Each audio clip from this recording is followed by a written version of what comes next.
புராணம். சுந்தரமூர்த்தி நாயனார் அவர்கள் தில்லை என்னும் சிதம்பரத்தில் எழுந்தருளி இருக்கும் நடராஜ பெருமானின் ஆணையால் இயற்றிய திருத்தொண்டர் தொகை என்னும் நூலை முதல் நூலாக கொண்டு பெரிய புராணத்தை சேக்கிழார் இயற்றினார். சமயக்குறவர் நால்வரில் திருநாவுக்கரசு சுவாமிகளும் ஒருவர். அவர் திருவாமூரில் பிறந்தவர். திருவதிகையில் சிவனருள் பெற்று சித்திரை சதயநாளில் திருப்புகழூரில் சிவனடி சேர்ந்தவர்.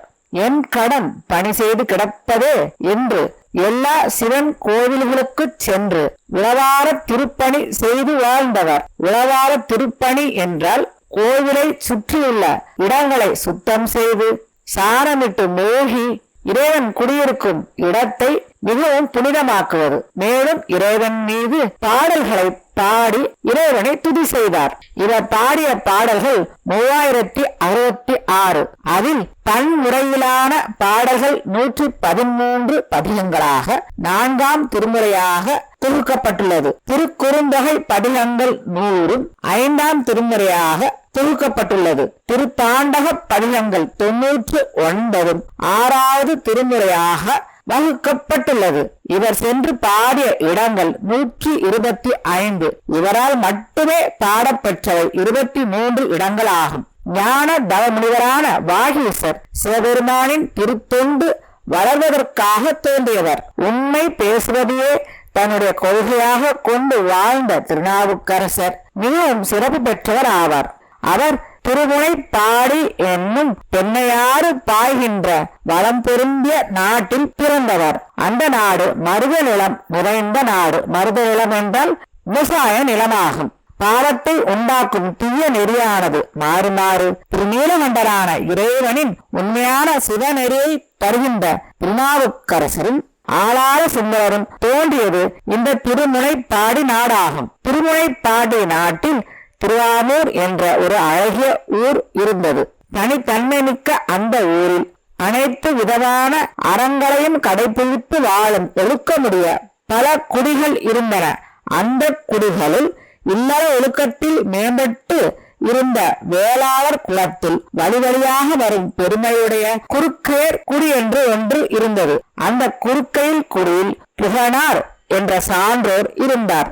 அவர் அந்த குடியின் தலைவராக இருந்தார். அவருடைய மனைவியின் பெயர் மாதினியார். புகனாருக்கும் மாதினியாருக்கும் முதலில் திலகவதியார் என்ற ஒரு பெண் குழந்தை பிறந்தது. திலகவதியார் பிறந்த சில ஆண்டுகளுக்கு பின்பு அளவில்லாத கலைகள் செழிக்கவும் அரிய தவத்தில் மிகுந்தவர் நன்னெறியில் வாழவும் உலகத்தின் இருளை நீக்கும் சூரியனைப் போல மக்களின் அக இருளை நீக்கும் மருள் நீக்கியார் என்ற திருநாவுக்கரசர் பிறந்தார். இளம் பருவத்தில் செய்ய வேண்டிய சடங்குகள் அவருக்கு செய்யப்பட்டன. பின்பு அவருக்கு மொட்டையடிப்பது மற்றும் பல குழந்தைகளுக்கு செய்யக்கூடிய எல்லா சடங்குகளும் முறையாக செய்யப்பட்டன. கல்வி கற்பதற்காக கல்வி சாலைக்கும் அனுப்பப்பட்டார். மருள் நீக்கியார் எளிதில் கல்வியை கற்றார். திருநாவுக்கரசரின் சகோதரியான திலகவதியாருக்கு 12 வயது ஆனது. அப்போது அந்த வேளாண் குலத்தில் பிறந்தவரும் சிவபெருமானின் மீது மிகுந்த பக்தி உடையவரும் அரசனிடம் தளபதியாக பணி செய்தவருமான கலிப்பகையார் என்பவருக்கு திலகவதியாரை மணமுடிக்க அவரின் வீட்டார் புகழனாரிடம் தங்களுடைய உறவினரை அனுப்பினார்கள். அவர்களும் வந்து கலிப்பகையாரின் பெற்றோர்களின் ஆசையை புகழனாரிடம் தெரிவித்தார்கள். புகழனாரும் மிகவும் சந்தோஷத்துடன் இந்த சம்மதத்துக்கு தன்னுடைய இசைவை தெரிவித்தார். திலகவதியாருக்கும் கலிப்பகையாருக்கும் திருமணம் செய்வதற்கு நாள் குறிக்கப்பட்டது. அந்த சமயத்தில் போர் வந்தது. பகைவருடன் போர் புரிய போர் முனைக்கு தளபதியான கலிப்பகையார் சென்று விட்டார். அந்த சமயத்தில் புகழனார் கொடிய வியாதியால் பாதிக்கப்பட்டு இறந்து விட்டார். புகழனார் உயிர் துறக்கவும் கற்பு நெறியிலிருந்து வலுவாத அவருடைய மனைவியும் தன்னுடைய கணவருடன் இறப்பை மேற்கொண்டார். பெற்ற தாயும் தந்தையும் இறந்த பின்பு திலகவதியாரும் அவருக்கு பின் தோன்றிய மருள் நீக்கியாரும் மிகவும் கவலையுடன் வாழ்ந்தனர். அவருடைய சுற்றத்தார் அனைவரும் மிக்க துயரத்தில் ஆழ்ந்திருந்தனர். பெற்றோருக்கு செய்ய வேண்டிய கடன்கள் எல்லாம் தன்னுடைய சுற்றத்தாரின் உதவியுடன் திலகவதியாரும் மருள் நீக்கியாரும் செய்து முடித்தார்கள். இப்படிப்பட்ட சமயத்தில் போர்க்களத்தில் போரில் வெற்றி பெற்று கலிப்பகையார் இறந்து விட்டார். இந்த செய்தியை கேள்வியுற்ற திலகவதியார் மிகவும் கவலை அடைந்தார். தன்னுடைய தாய் தந்தையர் கலிப்பகையாரை தனக்கு கணவராக தேர்ந்தெடுத்ததால் அவரே எனக்கு கணவர், வேறு எவரையும் நான் மணக்க மாட்டேன் என்று உள்ளத்தில் உறுதி பூண்டு அவர் இறந்து விட்டதால் தானும் உயிர் துறக்க முடிவு செய்தார். ஆனால் சிறுவனான மருள் நீக்கியார் தன்னுடைய தமக்கையின் கால்களை பிடித்து கொண்டு அழுதார். நீயும் என்னை விட்டு சென்று விட்டால் நான் என்ன செய்வேன் என்று அவர் கண்ணீர் விட்டு கதறினார். தன்னுடைய தம்பிக்காக தான் உயிர் வாழ வேண்டும் என்று உள்ளத்தில் உறுதி பூண்டு புறநல வாழ்க்கையை மேற்கொண்டு திலகவதியார் வாழ்ந்து வந்தார். மருள் நீக்கியார் நல்ல முறையில் வளர்ந்து உலக வாழ்க்கை நிலையற்றது என்பதை உணர்ந்து பல நல்ல காரியங்களை செய்தார். அறச்சாலைகளையும் தண்ணீர் பந்தலையும் அமைத்து எல்லோருக்கும் பணிவிடைகள் செய்தார். பூஞ்சோலைகளை வளர்த்தார், குளங்களை தோண்டினார். இப்படியாக நல்ல செயல்கள் பலவற்றை மருள் நீக்கியார் செய்து வந்தார். ஆனால் அவருக்கு சிவபெருமானின் மீது இருந்த அன்பு குறைந்தது.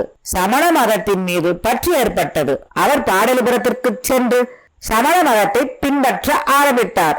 சமண மதத்தில் உள்ள அனைத்து நூல்களையும் நன்றாக கற்று தேர்ந்து அந்த சமண மதத்திலேயே மிகவும் சிறந்த அறிவுடையவராக திகழ்ந்தார். அவருடைய பெயர் அங்கு தர்மசேனர் என்று ஆயிற்று.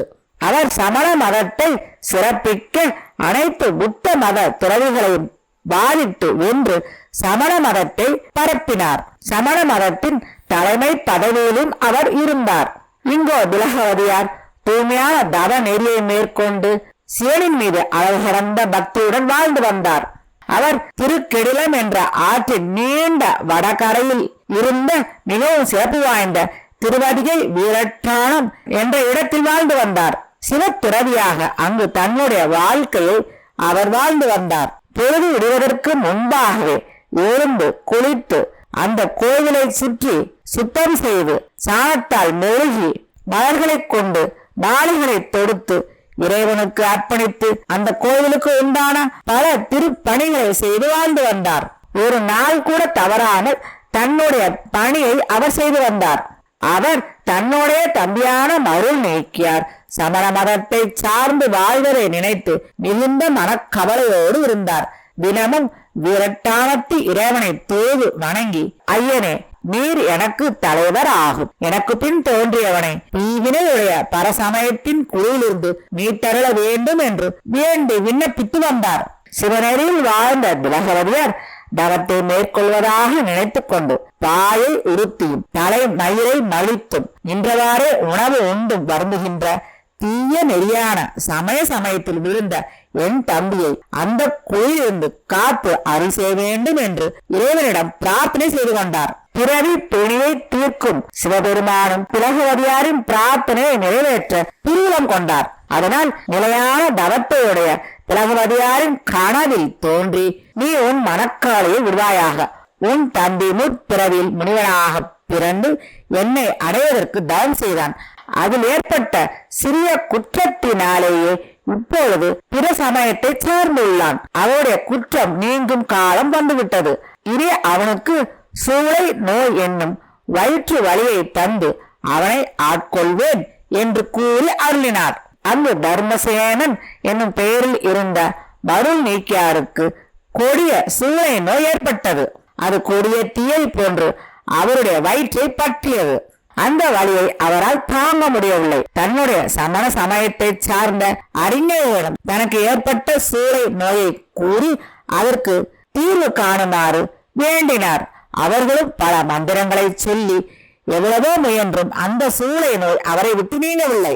புண்ணுடைய தலையும் முரட்டு தன்மையும் உடைய சமணர் கமண்டலத்தில் இருந்து நீரை மந்திரித்து குடுக்க செய்தும் நோய் தனியாததை கண்டனர். மயில் தோகையால் அவர்கள் கையில் வைத்திருக்கும் பீலியை கொண்டு உடல் முழுவதும் தடவி விடவும் உன்னைவிட அந்த நோய் அதிகமாகியது. அனைவரும் வியப்புற்று என்ன செய்வது என்று தெரியாமல் தவித்தனர். தர்மசேனருக்கு ஏற்பட்ட நோயானது நீங்கவே இல்லை. இனி என்ன செய்வது என்று அவர் மிகவும் வருந்தினார். சமண முனிவர்கள் தங்களால் அந்த நோயை தீர்க்க முடியவில்லை என்பதை கண்டனர்.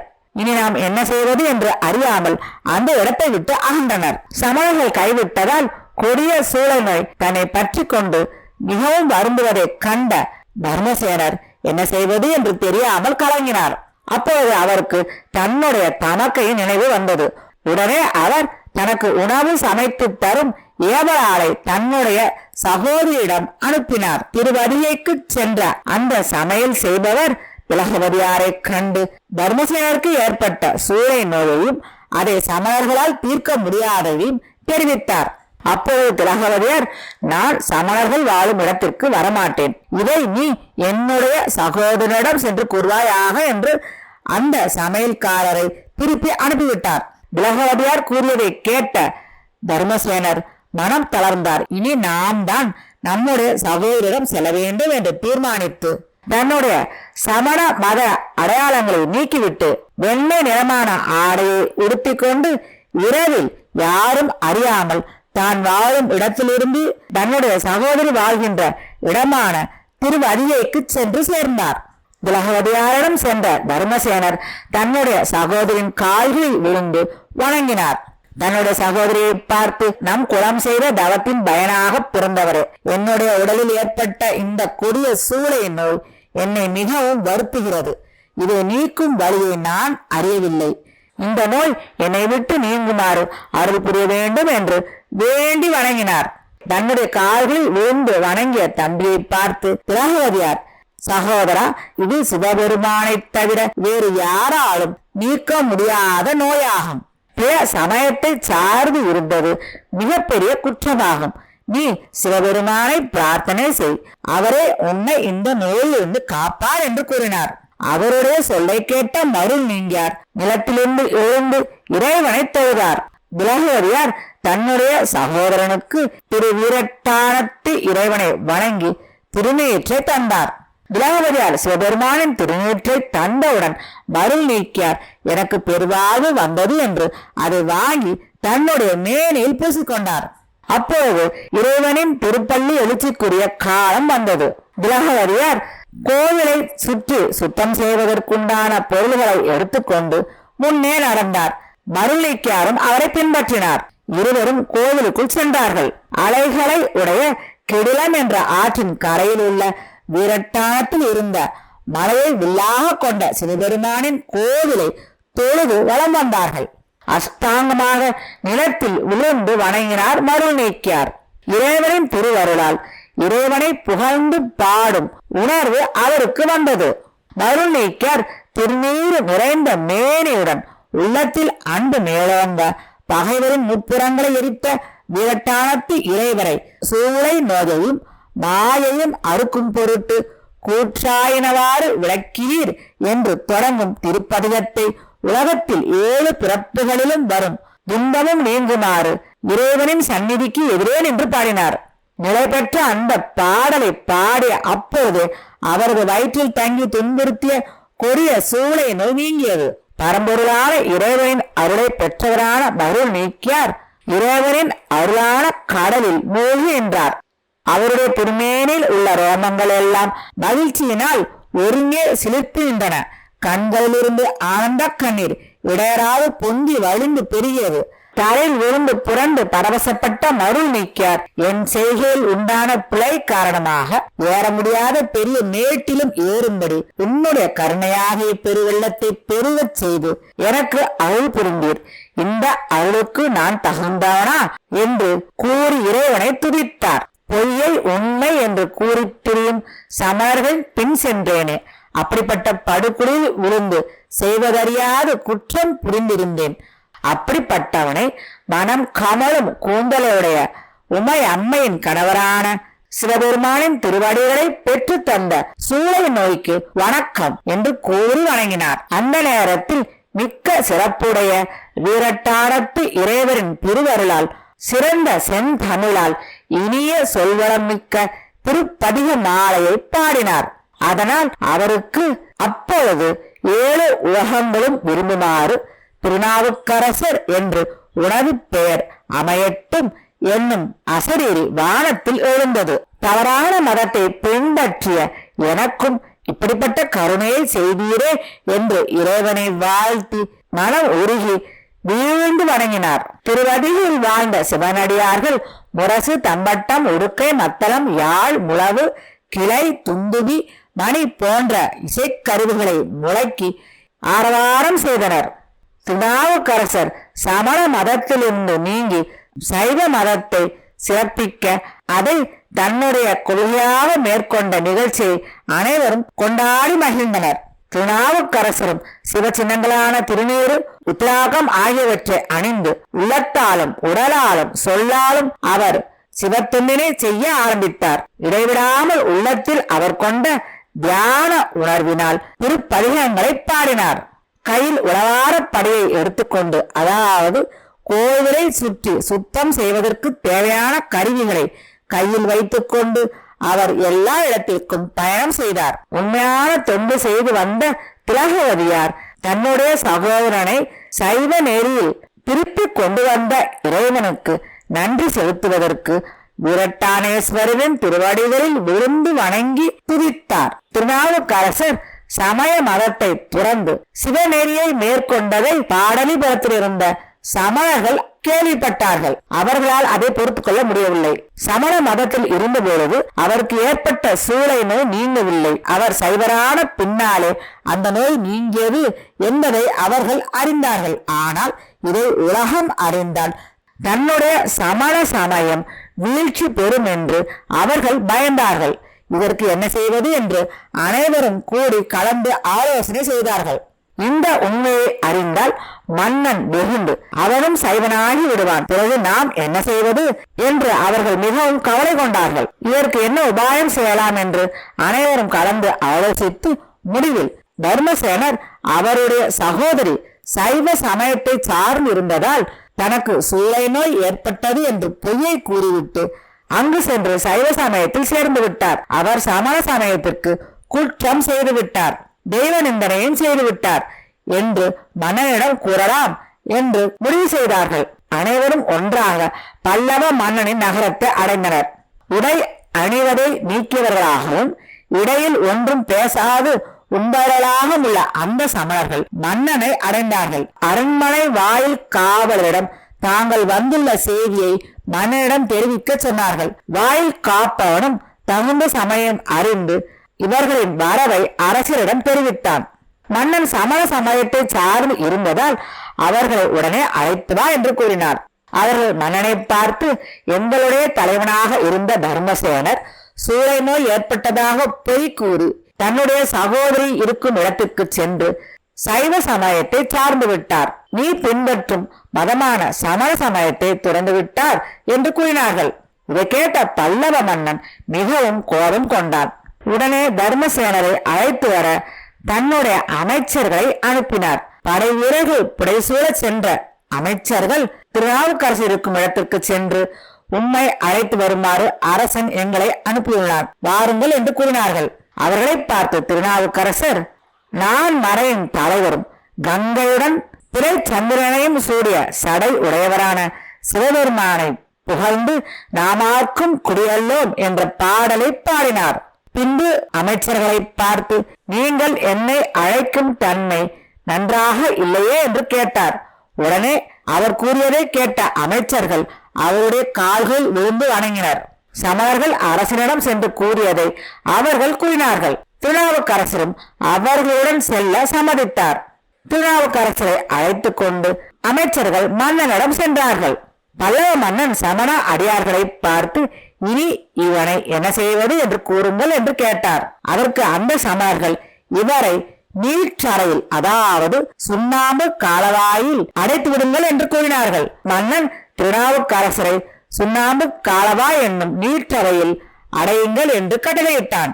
அந்த சுண்ணாம்பு காலவாயில் ஒரு மனிதனை போட்டு அடைத்து விட்டால் அவன் அங்கேயே உருகி இறக்க வேண்டும் தான். அப்படிப்பட்ட சுண்ணாம்பு காலவாயில் திருநாவுக்கரசை கொண்டு சென்று அடைத்தார்கள். அவன் கதவை மூடி தாளிட்டு அதற்கு காவல் செய்தார்கள். திருநாவுக்கரசர் அந்த நீற்று அறையில் சேர்ந்த போது அம்பலத்தில் நடனம் புரியும் இறைவனின் திருவடி நிழலை தன்னுடைய மனதில் நினைத்து துதித்தார்.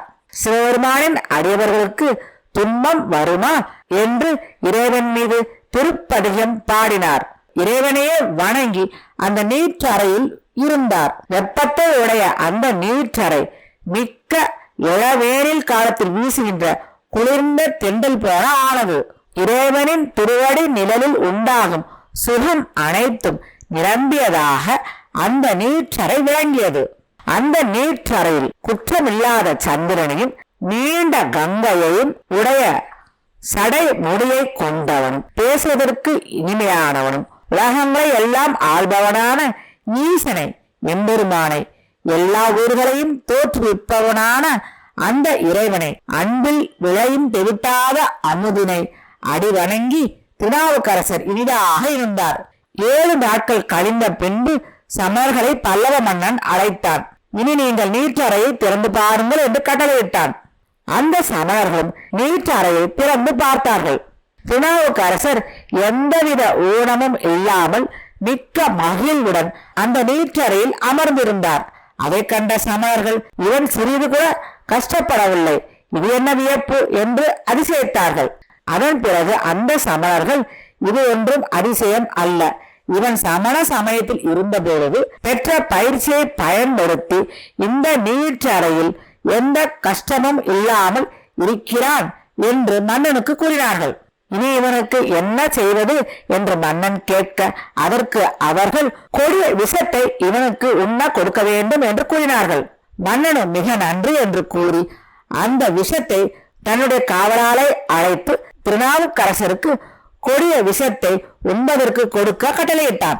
சிறந்த ஜடையுடைய சிவபெருமானது பெருமையை உலகத்திற்கு விளக்கச் செய்யும் திருநாவுக்கரசர் என்னுடைய இறைவனின் அடியாருக்கு நஞ்சும் அமுதமாகும் என்று உறுதியுடன் அந்த நஞ்சு கலந்த பால் சோற்றை உண்டார். அந்த விஷம் அவரை ஒன்றும் செய்யவில்லை. திருநாவுக்கரசர் விஷத்தை உண்டும் முன்பு போலவே எந்த துன்பமும் இல்லாமல் நன்றாக இருந்தார். அதை கண்ட சமணர்கள் கொடிய நஞ்சும் இவனுக்கு அமுதமாயிற்று என்று அஞ்சினார்கள். இவன் சாகாமல் உயிர் பிழைத்திருந்தால் நமக்கெல்லாம் இங்கு முடிவு ஏற்பட்டுவிடும் என்று அவர்கள் தங்களுக்குள் ஆலோசித்து மன்னனிடம் சென்றார்கள். அவர்கள் மன்னனிடம் சமண சமயத்தை சார்ந்திருந்த போது விஷத்தை நீக்கும் மந்திரத்தை இவன் கற்றுள்ளான், அதை பயன்படுத்தி இந்த விஷத்திலிருந்து இவன் தப்பிவிட்டான், இவனை அழித்தே ஆக வேண்டும், இவனை அழிக்காவிட்டால் எங்கள் உயிரும் உனது ஆட்சியும் அழிந்துவிடும் என்று கூறினார்கள். அறிவை இழந்திருந்த மன்னனும் மேலும் என்ன செய்யலாம் என்று அந்த சமணர்களை பார்த்து கேட்டார். அதற்கு அந்த சமணர்கள் உன்னுடைய யானையை இவன் மீது ஏறி இவனை கொல்லு என்று கூறினார்கள். மன்னனும் அதற்கு சம்மதித்து தன்னுடைய ஏவலாளை அழைத்து திருநாவுக்கரசரின் மீது மத யானையை ஏறி விடுமாறு கட்டளையிட்டான். அந்த யானையும் தான் இருந்த இடத்தில் இருந்த அனைத்தையும் அழைத்து மிகவும் கோபத்துடன் திருநாவுக்கரசரை நோக்கி தன்னுடைய துதிக்கையை தூக்கிக் கொண்டு ஓடி வந்தது. திருநாவுக்கரசர் சற்றும் பயப்படாமல் காலை ஊர்தியினரான சிவபெருமானின் திருவடிகளையே நினைத்து வணங்கி கொண்டிருந்தார். அப்பொழுது அவர் கண்ணவன் சந்தன சார்ந்து என தொடங்கும் பதிகத்தை பாடினார். வஞ்சகமான சமர்கள் ஏறிவிட்ட மதமும் சினமும் உடைய யானையை பார்த்து சிவந்த நீண்ட சடையை உடையவரும் கூத்தருமான வீரட்டானேஸ்வரரின் அடியவரான எனக்கு அஞ்ச வருவது எதுவும் இல்லை என்ற அரிய தமிழ் பதிகத்தை பாடினார். அந்த யானையானது இறைவனையே அடைக்கலமாக கொண்ட திருநாவுக்கரசரை சுற்றி வளமாக வந்து அவர் முன்பு நிலத்தில் விழுந்து வணங்கி எழுந்தது. பின்பு திருநாவுக்கரசரை விட்டு விலகி சென்றது. திருநாவுக்கரசர் மீது அந்த யானையை ஏறிய பாகர்கள் அதை மீண்டும் திருநாவுக்கரசரின் மீது ஏறுவதற்கு முயற்சித்தனர். ஆனால் அந்த யானை அவ்வாறு செய்யாமல் நெருங்கிய அவர்களையே கொன்று சமர்களையும் அழிக்க வந்தது. பலரை அது கொண்டது. யானையை ஏறியும் திருநாவுக்கரசரை கொல்ல முடியாததை கண்ட சமர்கள் மிகவும் மனம் வருந்தினர். மன்னன் அவர்களை பார்த்து இனி என்ன செய்வது என்று கேட்டார். அதற்கு சமர்கள் நம் சமயத்தில் இருந்தபோது தெரிந்து கொண்ட மந்திர பயிற்சியினாலேயே இவன் எல்லா துன்பங்களிலிருந்தும் தப்பிவிட்டான். இனி இவனை கல்லுடன் சேர்த்து கட்டி கடலில் எரிந்து விடுவதே மேலான செயலாகும் என்று கூறினார்கள். அதை கேட்ட மன்னன் அப்படியே செய்யுமாறு தன்னுடைய காவலர்களுக்கு கட்டளையிட்டான். அந்த காவலர்களும் திருநாவுக்கரசரை அழைத்து கொண்டு சென்று பெரிய கல்லை அவருடைய உடம்போடு சேர்த்து கட்டி நடு கடலுக்கு சென்று அவரை கடலில் தள்ளிவிட்டார்கள். திருநாவுக்கரசர் மனம் கலங்காமல் இறைவனை துதித்துக் கொண்டே அவருடன் சென்று அவர்கள் செய்யும் எல்லா செயலுக்கும் சம்மதத்தோடு அமைதியாக இருந்தார். மிகுந்த ஆழமுடைய கடலில் தள்ளப்பட்ட திருநாவுக்கரசர் எத்தகைய நிலை வந்தாலும் நான் எந்தையான சிவனை வணங்குவேன் என்று நினைத்து 5 எழுத்தை ஓதினார். சோற்றுனை வேதியன் என்னும் திருப்பதிகத்தை பாடினார். நமசிவாய என்னும் மந்திரத்தை துதித்தார். உடனே அந்த கல்லானது கடலில் மிதந்தது. திருநாவுக்கரசர் அதில் அமர்ந்து கொண்டார். அந்த கல்லும் கரையை அடைந்தது. நல்வினை தீவினை என்ற கயிறுகளால் ஆணவம் என்ற கல்லுடன் நாம் கட்டப்பட்டு இந்த பிறவி கடலில் வீழ்த்தப்படுகிறோம். அப்படி வீழ்த்தப்பட்ட நாம் அந்த ஆணவ கல்லையே தெப்பமாக கொண்டு கரையேறுவதற்கு நமசிவாய என்னும் 5 எழுத்து மந்திரமே துணையாக இருக்கும் என்பதை இந்த நிகழ்ச்சி நமக்கு காட்டுகிறது.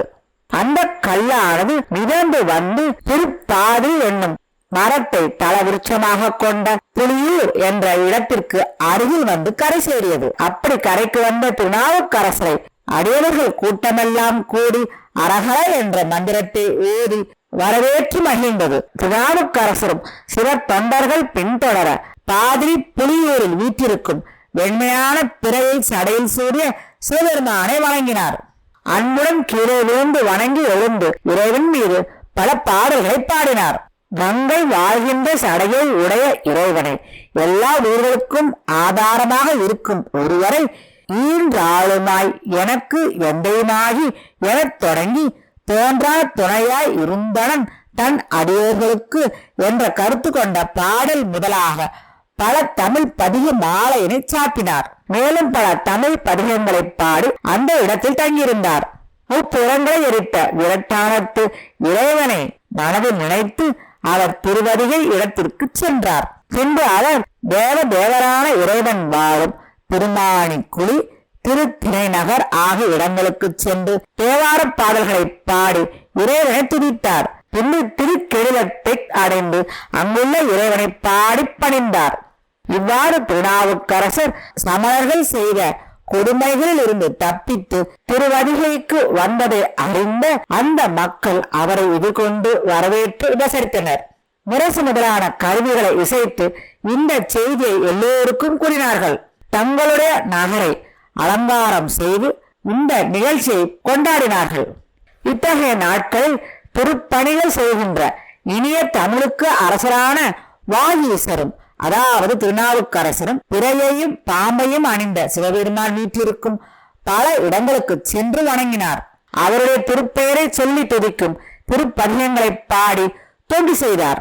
திருவதிகை என்னும் இடத்திற்கு அருகில் உள்ள திருவெண்ணை நல்லூர், அருளை வழங்குகின்ற திருவாமாத்தூர், திருக்கோவலூர் முதலான பல இடங்களுக்கும் சென்று வணங்கினார்.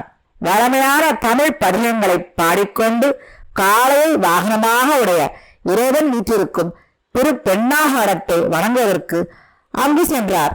உலகம் போற்றும் திருநாவுக்கரசர் கரிய மேகங்கள் தவழும் மாளிகைகளில் வேத ஒளியை வளர்க்கின்ற வேதியர்கள் வாழ்கின்ற அந்த செழும் பதியில் நீண்ட சடையுடைய சிவபெருமான் நிலைபெற்று விளங்கும் தூங்கானை மாட கோவிலை பணிந்து வணங்கினார். என்னுடைய தலைவரே, கீழ்மையான சமண சமய கட்டுடைய இந்த உடலுடனே உயிர் வாழ்வதற்கு நான் விரும்பவில்லை. ஆதலால் நான் உயிர் வாழ்வதற்கு உங்களுடைய முத்திரையை என்னுடைய உடலில் இட்டு அருள வேண்டும் என்று கருத்துடைய செந்தமிழ் மாலையை இறைவனின் திருமுன்பு நின்று பாடினார். எல்லா பொருள்களுக்கும் முதலாகவும் முடிவாகவும் உள்ள இறைவனை, உமையை தன்னுடைய ஒரு பாகத்தில் கொண்டவரை, சங்கரரை, அவரின் திருப்பெயர்களை, பொன்னார்ந்த திருவடிக்கு என் விண்ணப்பம் என்று தொடங்கும் திருவிருத்த பதிகத்தை அங்கு பாடினார். திருத்தூங்கானை மாடத்தில் வீற்றிருக்கும் மேறு மலையை வில்லாக உடைய சிவபெருமானின் திருவருளால் ஒரு பூதமானது ஒருவரும் அறியாதபடி திருநாவுக்கரசரின் திருத்தோள்களில் ஒளிமிக்க மூவிலை சூழக்குறியை காலை குறியுடன் ஏற்படுத்தியது. தன்னுடைய திருத்தோளில் தோன்றிய திருமுத்திரையை கண்டு திருநாவுக்கரசர் மனம் மகிழ்ந்தார். இறைவனின் திருவருளை நினைத்து அறிவு போல இடைவிடாது கண்ணீர் வடிய வணங்கி நிலத்தில் விழுந்தார். தூங்கானை மாடத்தில் வீட்டிருக்கும் சுடர் கொழுந்து நாதரின் திருவடிகளை துதித்து தகுதியுடைய திருப்பணிகளை எல்லாம் செய்து அந்த இடத்தில் தங்கியிருந்தார். அப்போது காட்டுப்பூக்களின் மனம் கமலும் ஒப்பற்ற திருவரத்துறையையும் மேகங்கள் தவழும் சோலைகளுடைய திருமுதுகுண்டத்திலும் உள்ள இறைவனை சென்று வணங்கினார். வளமான தமிழால் ஆன சொல் மலர் மாலைகளை புனைந்து காலை ஊர்தியை உடைய சிவபெருமான் எழுந்தருளியுள்ள குளிர்ந்த நீர்வளமுடைய அருகில் உள்ள இடங்கள் எல்லாவற்றுக்கும் சென்று பாடி வணங்கினார். பின்பு கிழக்கு திசையை நோக்கி நீவா நதியின் கரை வழியாக சென்றார். சோலைகள் சூழ்ந்த திருப்புலியூரை அடைந்து அங்கு இறைவனை தரிசித்து வணங்கினார். பின்பு அவர் திருமால் நான்முகன் ஆகியோருக்கு எட்டாத சிவபெருமான் அருக்கூட்டு ஆடுகின்ற பிள்ளையின் எல்லையை அடைந்து அந்த ஊரை வணங்கினார். அந்த ஊரின் மேற்கு வாசலை அடைந்தார். பிள்ளைவாள் அடியவர்கள் அவரை எதிர்கொண்டு வரவேற்றார்கள். அடியவர்கள் தன்னை சுற்றி வர பெருமை மிக்க பொற்கோபுரத்தினுள் திருநாவுக்கரசர் புகுந்தார். பொன்னம்பலத்திற்கு சென்று இறைவனை கண்டு வணங்கினார். அவருடைய கைகள் தலையின் மீது அஞ்சலியாக குவிந்தன. கண்களும் மழை நீரைப் போல இடைவிடாமல் நீரை பொழிந்தன. அவருடைய அந்த கரணங்களும் உருகும் அந்த உடையதாக விளங்கியது. அவருடைய திருமேனியும் நிலத்தின் மீது விழும் முன்னரே எழுகின்ற தன்மை உடையதாக ஆகியது. இறைவனின் மீது மிகுந்த அன்பு பெருக அந்த இடத்தில் திருநாவுக்கரசர் உருகி நின்றார். அங்கு இறைவனின் மீது திருவிருத்த திருமொழியை பாடினார். மேலும் திருநேரிசை திருப்பதிகத்தையும் அங்கு பாடினார். பக்தனாய் பாடமாட்டேன் என்று தொடங்கி அத்தா உன் ஆடல் காண்டான் அடியேன் வந்தவாறு என்று முடியும் இனிய தமிழ் பாடலை பாடினார். அந்த கோவிலை சுற்றி தன்னுடைய உளவார பணியை செய்தார். அதாவது கோவிலை சுத்தம் செய்தும் பணியை செய்தார். மேலும் அவர் அங்கு அன்னம் பாலிக்கும் என தொடங்கும் திருக்குறுந்தகை பாக்களையும் பாடினார். திருநாவுக்கரசர் அங்கு பல பணிகளை செய்தார். மேலும் அவர் திருவேட்களத்தில் எழுந்தருளியுள்ள காளை கொடியை உடைய இறைவனை சென்று வணங்கி பாடினார். அங்கிருந்து திருக்கழிப்பாலைக்கு சென்று அங்குள்ள இறைவனை தரிசித்தார். அழகிய பவளம் போன்ற வாயை பிறந்து வானவர்களுக்கும் மேலான தானவன் ஆனவரே என்ற திருப்பதிகத்தினை பாடினார். பல தமிழ் பாக்களை அங்கு பாடி அங்கேயே தங்கியிருந்தார். பின்பு திருக்கழிப்பாலையிலிருந்து மீண்டும் திருப்பிள்ளையை அடைந்தார். அங்கு நினைப்பவர் தன் மனதையே கோயிலாக கொண்டருளும் கூட்ட பெருமானை சிறு பொழுது மறந்தால் நான் உயமாட்டேன் என்ற திருப்பதிகத்தை பாடினார். மேலும் அவர் அங்கு அரியான என தொடங்கும் செந்தமிழ் பதிகத்தையும் பாடினார். பொன்னம்பலத்தில் நடனம் புரியும் இறைவனை மீண்டும் மீண்டும் துதித்து வணங்கி வந்தார். செந்தடை கற்றை முற்றத்தில நிலா எரிக்கும் என தொடங்கும் தமிழ் பதிகத்தையும் பாடினார். அங்கு உளவார பணியையும் செய்து வந்தார். அப்பொழுது யுக முடிவில் பொங்கி எழும் கடல் வெள்ளத்தில் மிதந்த திருக்கழுமலம் என்னும் சீர்காழில் வீற்றிருப்பவர் காலையை உறுதியாக கொண்ட தோணியப்பர் ஆவார். அவரது திருவருளால் மலையரசனின் மகளான உமையம்மையார் தன்னுடைய திருநிலை பாலுடனே சிவஞானத்தையும் ஊட்டி அருளிய ஆளுடை பிள்ளையார் என்னும் திருஞான சம்பந்தரின் திருவரலாற்றை சிவன் அடியார்கள் சிலர் கூற திருநாவுக்கரசர் அறிந்தார்.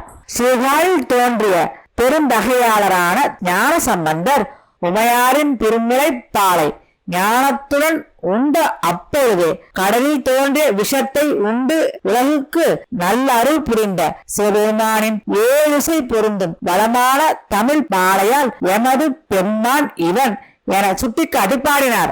திருஞான சம்பந்தரின் இந்த வரலாற்றை கேட்ட உடனே அதிசயமான உணர்ச்சியுடன் கூடிய பெரிய விருப்பத்தால் அவருடைய திருவடியை வணங்குவதற்கு திருநாவுக்கரசர் விருப்பம் கொண்டார். அப்பொழுதே அவர் பொன்னம்பலத்தில் நடனம் புரியும் இறைவனின் திருவடியை வணங்கி அவருடைய அருளை பெற்றுக் கொண்டார். பிள்ளை எனும் சிதம்பரத்தின் திருவீதியை தன்னுடைய உடல் நிலத்தில் விழும்படி வணங்கி புரண்டு வளம் வந்து எழுந்தார். பிறகு அந்த சிதம்பரத்தின் எல்லையை வணங்கி அந்த இடத்தை விட்டு நீங்கி சிவபெருமானின் திருநாரையூரை அடைந்து அங்கு பணிந்து பாடி மேலே சென்றார். கடலில் கல்லையே மிதவையாக கொண்டு கரையேறிய திருநாவுக்கரசர் தொண்டர் கூட்டம் தம்மை சூழ்ந்து வர வணங்கும் கைகளுடன் திருநீறு பூசிய உடலுடன் திருஞான சம்பந்தர் இருந்த சீர்காழியை அடைந்தார். திருநாவுக்கரசர் தன்னை காண வருவதை ஞான சம்பந்தர் அறிந்தார். அவரும் திருநாவுக்கரசரை எதிர்கொண்டு சென்று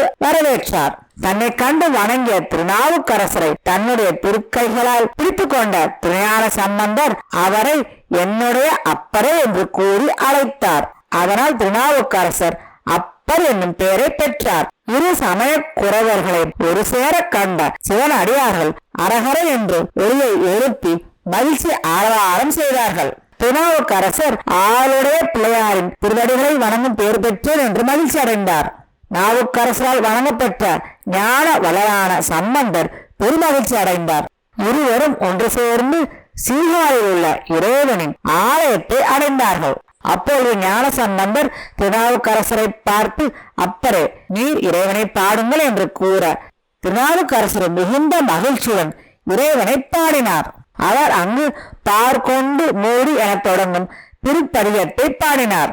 பின்பு அங்கிருந்து வெளியே வந்து திருஞான சம்பந்தரின் மடத்தில் தங்கியிருந்தார். பல நாட்கள் அங்கு அவர் திருஞான சம்பந்தருடன் தங்கியிருந்தார். அந்த சமயத்தில் திருநாவுக்கரசருக்கு சோழ நாட்டில் உள்ள சில தலங்களுக்கு சென்று வணங்க வேண்டும் என்ற ஆசை ஏற்பட்டது. அதை அவர் ஞான சம்பந்தரிடம் கூறினார். ஞான சம்பந்தரும் அதற்கு சம்மதித்து திருநாவுக்கரசருடன் புறப்பட்டார்.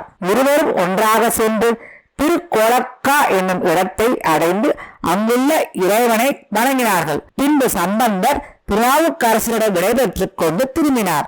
திருநாவுக்கரசரும் சம்பந்தரிடம் இருந்து விடைபெற்று மேலும் வேத நாயகரான சிவபெருமான் எழுந்தருளுள்ள இடங்களான திருக்கருப்பரியலூர், திருப்புங்கூர், திருநீரூர், குறுக்கை, வீரட்டம், திருநின்றூர், திருநனிப்பள்ளி போன்ற இடங்களை அடைந்து நெற்றி கண்ணுடைய இறைவனின் திருவடிகளை வணங்கி மேலும் சென்றார். நீர் நிரம்பிய காவிரின் இரு கரைகளிலும் உள்ள சிவபெருமானின் திருக்கோயிலுக்கு சென்றார்.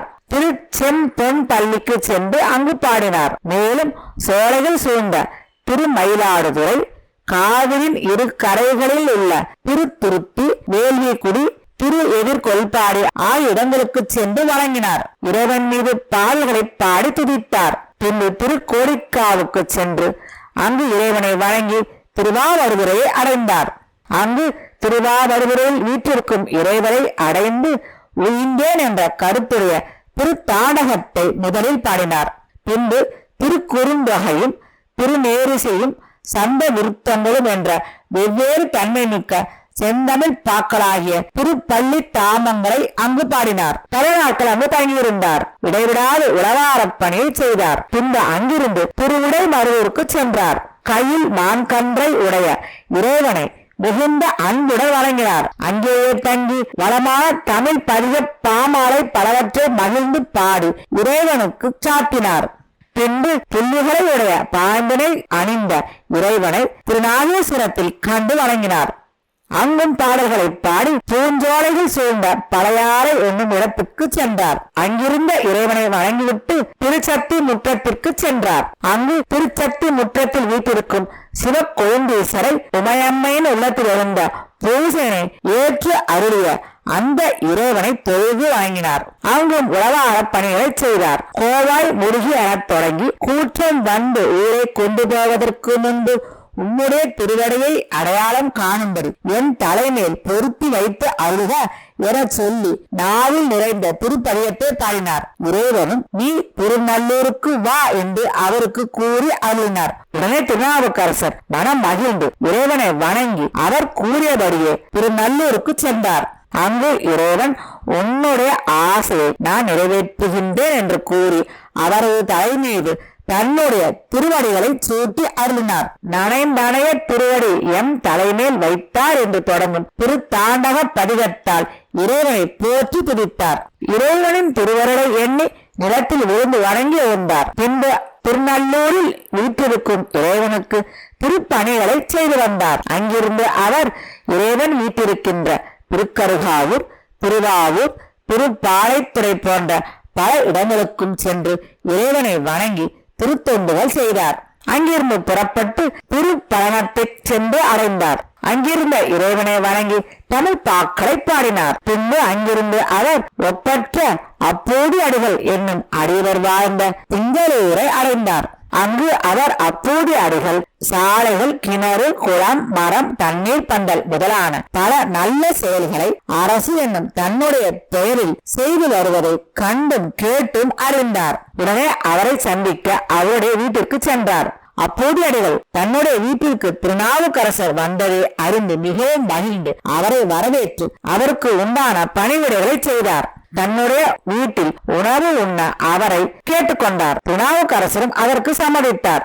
அப்போதைய அடிகள் பலவித உணவுகளை திருநாவுக்கரசருக்காக சமைத்துவிட்டு வாழை இலை அறுத்து வருமாறு தன்னுடைய ஒரே மகனை அழைத்து கூறினார். அந்த மகனுக்கும் திருநாவுக்கரசு என்ற பெயரையே வைத்திருந்தார். அந்த சிறுவன் வாழை இலை அறுப்பதற்காக தன்னுடைய வீட்டின் கொல்லைப்புறத்திற்கு சென்றான். வாழை இலையை அறுக்கும் பொழுது அவனை பாம்பு தீண்டியது. அந்த சிறுவன் வாழை இலையை கொண்டு வந்து தன்னுடைய பெற்றோரிடம் கொடுத்துவிட்டு மயங்கி கீழே விழுந்து இறந்து விட்டான். அதை கண்ட அப்போதைய அடிகளும் அவரது மனைவியும் மிகவும் மனம் கலங்கி, ஐயோ, திருநாவுக்கரசர் நம்மளுடைய வீட்டிற்கு வந்து உணவு அருந்தும் இந்த நேரத்தில் இப்படிப்பட்ட துன்பம் விளைந்ததே என்று நினைத்தார்கள். அதன் பின்பு அவர்கள் அதை உடனே மறைத்து வைத்துவிட்டு திருநாவுக்கரசருக்கு உணவு படைக்கும் வேலையை செய்தார்கள். அவர்கள் தன்னுடைய மகனின் இறந்த உடலை மறைத்து வைத்துவிட்டு எந்தவித தடுமாற்றமும் இல்லாதவர்களாக நாவுக்கரசரிடம் வந்து எம்பெருமானை உணவு உண்ண வரவேண்டும் என்று அழைத்தார்கள். அப்பொழுது திருநாவுக்கரசரின் மனதில் ஒரு சிறு தடுமாற்றம் உண்டானது. அவர் இறைவனின் திருவருளால் அவர்களின் மகனுக்கு ஏற்பட்ட மரணத்தை அறிந்தார். திருநாவுக்கரசர் அந்த தம்பதியரை பார்த்து, உங்களுடைய மகனின் உடலை எடுத்து கோவிலுக்கு வாருங்கள் என்று அழைத்து சென்று அந்த இறந்த சிறுவனின் உடலை கோவிலின் முன்பாக வைக்க செய்தார். அங்கு அவர் இறைவனை பார்த்து ஒன்று கொலாம் என தொடங்கும் திருப்பதிகத்தை பாடினார். திருநாவுக்கரசர் பாடியவுடன் சிறுவனின் உடலில் இருந்த விஷமானது நீங்கிவிட்டது. அந்த சிறுவன் உறக்கத்திலிருந்து விழித்து எழுபவன் போல உயிர் பெற்று எழுந்தான்.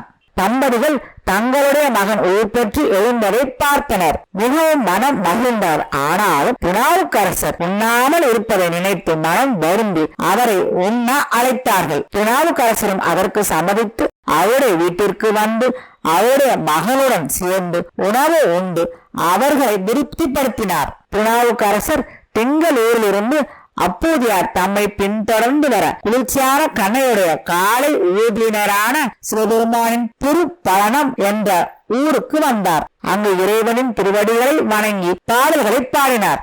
அங்கு சொன் மாலை என தொடங்கும் திருப்பதிகத்தை பாடினார். படப்பையுடைய பாம்பையும் இளம் பிறையையும் அணிந்த சிவபெருமான் கோயில் கொண்டுள்ள இடங்களுக்கெல்லாம் சென்று தன்னுடைய திருப்பணியை மேற்கொண்டார். திருச்சோற்றுத்துறை முதலான கோவில்கள் பலவற்றையும் பாடி வழங்கினார். செழுமையான திருப்பழனத்து இறைவரின் திருக்கோயிலில் திருத்தொண்டு செய்து கொண்டு அங்கு தங்கியிருந்தார். பின்பு அங்கிருந்து காவிரியின் தென் கரை வழியே சென்று அழகுமிக்க நீண்ட மாட கோயிலுடைய திருநல்லூரை அடைந்தார். அங்கு சென்று இறைவனின் திருவடிகளை வழங்கினார். பின்பு திருநல்லூர் இறைவனால் விடைபெற்றுக் கொண்டு பழையாறைக்கு சென்றார். பற்கள் வெளியே தெரியும் வெண்மையான மண்டையோட்டை கையில் கொண்ட இறைவனின் பல கோயில்களையும் இனிய சொற்களால் ஆன தமிழ் பதிகங்களை பாடி வணங்கினார். அதன் பின்பு திருவலஞ்சிலியை அடைந்து அங்குள்ள இறைவரை தொழுது வணங்கினார். அங்கிருந்து திருக்குட மூக்கினை அடைந்தார். அங்குள்ள இறைவனை பாடி வணங்கிவிட்டு திருநாளூர், திருச்சேரை, திருக்குடவாயில், திருநறையூர் போன்ற இடங்களுக்கெல்லாம் சென்று அங்கு கோயில் கொண்டுள்ள ஏவனை வணங்கி பாடல்களை பாடினார். இப்படி பல இடங்களை தரிசித்து திருவாஞ்சியத்தை அடைந்தார்.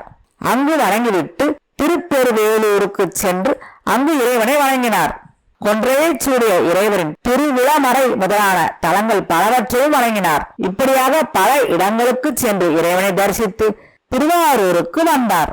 இப்படியாக திருவாரூருக்கு வந்த திருநாவுக்கரசரை அந்த ஊர் மக்கள் மிகவும் மகிழ்ச்சியாக வரவேற்றனர்.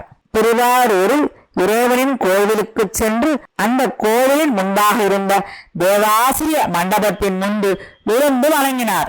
பின்பு கோவிலுக்கு சென்று நீண்ட ஒளி வீசும் அழகான புற்றில் வீட்டிருக்கும் இறைவனை நேரே கண்டு தரிசித்து வணங்கினார்.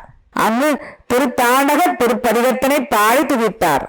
பின்பு காண்டலே கருத்தாய் நினைந்து என்று தொடங்கும் பதிகத்தை தூண்டா விளக்கை போன்ற ஒளியுடைய புத்திரன் கொண்டாரின் திருமுன்பாக நின்று உள்ளம் உருகி துதித்து பாடினார். அழகான கோவிலை வளமாக சுற்றி வந்து வணங்கினார். கோவிலின் முன்பாக உள்ள தேவாசிர மண்டபத்தை அடைந்தார். மேலும் அங்கிருந்தபடியே நெய்யலாம் என தொடங்கும் திருப்பதிகத்தை பாடினார். புகழ்மிக்க திருவாரூரில் புற்றினை இடமாக கொண்டு எழுந்தருளுள்ள கூத்தரை மிகுந்த அன்புடன் எல்லா காலங்களிலும் வணங்கினார். குற்றமில்லாத உண்மையுடைய பாடிலம் பூதத்தினான் என்று தொடங்கும் பதிகத்தையும் மற்ற பல பதிகங்களையும் பாடினார். 4 வேதங்களிலும் வல்ல வாய்மையுடைய நமி நந்தி அடிகளின் 90 சிறப்பால் பரமறைய போற்றுகின்ற திருவிருத்த பதிகத்தில் அவரையும் வைத்து பாடினார். பின்பு அங்கிருந்து திருவழி வளத்துக்கு சென்று அங்கு இறைவனை வழங்கினார். அதன் பின்பு திருநீலகண்டரவு, திருக்கீழ்வேளூர், திருக்கன்றாப்பூர் முதலிய இடங்களுக்கு சென்று மனம் கலந்த ஒருமைப்பாட்டுடன் பாடி வணங்கினார். மீண்டும் திருவாரூருக்கு திரும்பி வந்தார். திருவாதிரை திருநாளில் வீதிவிறங்க பெருமாள் எழுந்தருளும் தேர் திருவிழாவை கண்டு வணங்கினார். அங்கிருந்து அவர் திருப்புகழூருக்கு செல்வதற்கு புறப்பட்டு சென்றார். வழியில் சிவபெருமாள் எழுந்தருளுள்ள மற்ற இடங்களையும் வழங்கி சென்றார். அந்த சமயத்தில் ஞானசம்பந்தர் சீர்காழில் இருந்து புறப்பட்டு இறைவனின் பல இடங்களை தரிசித்து வணங்கி பூம்புகாருக்கு வந்து அங்கு தங்கியிருந்தார். திருநாவுக்கரசரும் பூம்புகாருக்கு வந்தடைந்தார். இருவரும் ஒருவரை ஒருவர் கண்டு வணங்கி அங்கு தங்கியிருந்தார்கள். அப்போது ஞானசம்பந்தர் திருநாவுக்கரசரை பார்த்து, அப்பரே, நீர் திருவாரூரில் பார்த்த நிகழ்வுகளை எனக்கு கூறுங்கள் என்று கூறினார். உடனே திருநாவுக்கரசர் முத்து விதானம் மணிப்பொற்கவர் என தொடங்கும் பதிகத்தை பாடி திருவாரூர் தேர் திருவிழாவின் பெருமையை ஞானசம்பந்தருக்கு விவரித்தார். அதனால் ஞானசம்பந்தரும் திருவாரூருக்கு செல்லும் ஆசையால், நான் திருவாரூருக்கு சென்று இறைவனை கண்டு வணங்கி மீண்டும் உங்களிடம் வருவேன் என்று கூறி அவரிடம் விடைபெற்று திருவாரூருக்கு புறப்பட்டார். திருநாவுக்கரசர் ஞானசம்பந்தரிடம் விடைபெற்றுக் கொண்டு புகழூருக்கு சென்றார். அங்கு சென்று அவர் இறைவனை பணிந்து இறைவன் மீது பாமாலைகளை பாடினார். மேலும் திருநாவுக்கரசர் சிவபெருமான் எழுந்தருளியுள்ள திருநள்ளாறு, திருச்சாத்தமங்கை, திருமருகல் போன்ற இடங்களுக்கெல்லாம் சென்று இறைவனை வணங்கினார். அந்த சமயத்தில் ஞானசம்பந்தர் திருவாரூருக்கு சென்று இறைவனை வணங்கிவிட்டு திருப்புகழூருக்கு வந்தார். ஞானசம்பந்தர் திருப்புகழூருக்கு வந்தவுடன் திருநாவுக்கரசர் எதிர்கொண்டு வரவேற்று மகிழ்ந்தார். இருவரும் திருப்புகழூரில் தங்கியிருந்தார்கள். அப்பொழுது அவர்களை சிறு தொண்டர் வந்து தரிசித்தார். திருநீலநக்க நாயனாரும் அங்கு வந்து அவர்களை தரிசித்து அவர்களுடன் தங்கியிருந்தார். சிறு தொண்ட நாயனாரும் திருநீலநக்க நாயனாரும் அந்த ஊரில் வாழ்ந்த மிக்க புகழுடைய முருக நாயனாரின் மடத்தில் தங்கியிருந்தார்கள். சில நாட்கள் அங்கு தங்கியிருந்து விட்டு திருநீலநக்கர், சிறு தொண்டர், முருகநாயனார் ஆகியோர் விடைபெற்று புறப்பட்டு சென்று விட்டார்கள். ஒன்றுபட்ட மனதோடைய 6 பிள்ளையாரும் திருநாவுக்கரசரும் வானிலிருந்து இறங்கி வரும் கங்கையை சடையில் வைத்த இறைவனின் திருவம்பர் என்னும் தலத்திற்கு சென்று அங்கு இறைவனை வழங்கினார்கள். அங்கிருந்து சிவந்த குமுத மலர்கள் மலரும் குளத்தை உடைய திருக்கடவுரை அடைந்தனர். மிகுந்த சினத்துடன் யமனை உரைத்த இறைவனின் திருவடிகளை வழங்கினார்கள். குங்கிலி கலைய நாயனாரின் திருமடத்தில் அவருடனும் மற்ற அடியவர்களுடனும் உணவு உண்டு தங்கியிருந்தார்கள். நாவுக்கரசரும் ஞானசம்பந்தரும் பெருமையுடைய திருக்கடவுர் திருமயானம் என்ற இடத்திற்கு சென்று இறைவனை வணங்கினார்கள். தேவார பாக்கள் பலவற்றை பாடி இறைவனை துதித்து வணங்கினார்கள். அங்கிருந்து புறப்பட்டு திரு ஆக்கூர் போய் சேர்ந்தனர். அங்கு சிவபெருமானின் தான் தோன்றி மாடம் என்னும் கோவிலுக்கு சென்று இறைவனை கண்டு வணங்கினார்கள். அங்கு இறைவன் மீது பாடல்களை பாடி வணங்கி பணிந்தார்கள். பிறகு அவர்கள் இருவரும் திருவீதி மலலைக்கு சென்றார்கள். அங்கேயே அவர்கள் இருவரும் தங்கியிருந்து இறைவன் மீது பல பதிகங்களை பாடினார்கள். அப்பொழுது காவிரியில் நீர் வளம் குறைந்ததால் பஞ்சம் உண்டாகியது. திருவீதி மலலையில் வீட்டிற்கும் சிவந்த சடையை உடைய இறைவன் தன்னுடைய கைகளில் மானும் மழையும் ஏந்தியபடி ஞானசம்பந்தருக்கும் திருநாவுக்கரசருக்கும் கனவில் தோன்றினார். இறைவன் அவர்களுக்கு தினமும் படிக்காசு தந்தருளினார். அதாவது கோவிலின் கிழக்கு பகுதியில் உள்ள பீடத்திலும் மேற்கில் உள்ள பீடத்திலும் நாள்தோறும் திருநாவுக்கரசரும் சம்பந்தரும் வணங்க வரும்பொழுது திருவீதி மலையநாதர் அவர்களுக்கு அங்கு படிக்காசை வைத்து அருளினார். அந்த படிக்காசை வைத்து அவர்கள் இருவரும் எண்ணற்ற அடியவர்களுக்கு உணவு வழங்கினார்கள். அந்த சமயத்தில் ஞான சம்பந்தர் உமையம்மையின் திருமுலைப்பாலை உண்டவராதலால் ஈசனான மிடலை நாவரிடத்து வாசியுடன் செல்லும் காசினை பெற்றார்.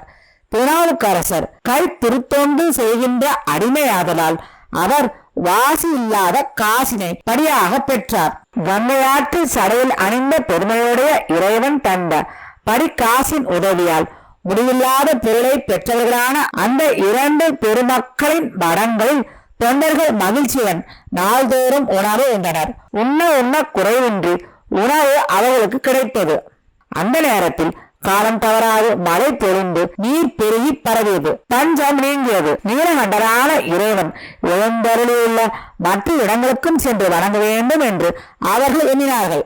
அவர்கள் திருவீதி மலையில் வீட்டிற்கும் இறைவனை வணங்கி அங்கிருந்து விடைபெற்று சென்றார்கள். திருவாஞ்சியத்தை அடைந்தார்கள். அங்கு இறைவனை வணங்கிவிட்டு வழியில் உள்ள மற்ற இடங்களுக்கும் சென்று வணங்கிவிட்டு திருமறைக்காட்டை அடைந்தார்கள். திருமறைக்காட்டில் வாழும் இறைவனை கண்டு வணங்கினார்கள். கடலின் ஓதத்தை கொண்ட களிக்காணலின் பக்கத்தில் நெருங்கியுள்ள அந்த தளத்தில் பாம்பு ஆடுகின்ற சடையை உடைய சிவபெருமானை வேதங்கள் எல்லாம் வழிபட்டு ஒரு கதவை திருக்காப்பிட்டு மூடிவிட்டன. அந்த நாள் முதலாக இதுவரை அந்த கதவு திறக்கப்படாமல் அடைத்தபடியே இருந்தது. அந்த கதவின் முன்பாக இருந்து இறைவனை அவர்கள் வணங்கினார்கள். வேதங்களால் திருக்காப்பிடப்பட்டு பூட்டப்பட்ட அந்த கதவு பூட்டியபடியேதான் இருந்தது. அதன் அருகில் உள்ள ஒரு வாசலின் வழியாகத்தான் மற்றவர்கள் எல்லாம் உள்ளே சென்று இறைவனை வணங்கி வந்தார்கள்.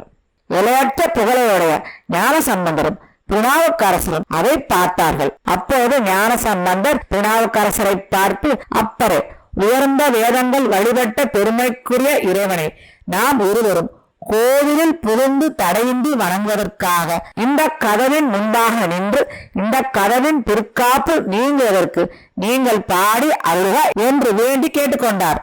அப்பொழுது திருநாவுக்கரசரும் தன்னை பொருந்திய மொழியால் என தொடங்கி பாடினார். மேலும் அவர் எண்ணீர் இரக்கம் ஒன்று உள்ளீர் என்ற திருக்கடை காப்பு பாடலையும் பாடி வணங்கினார்.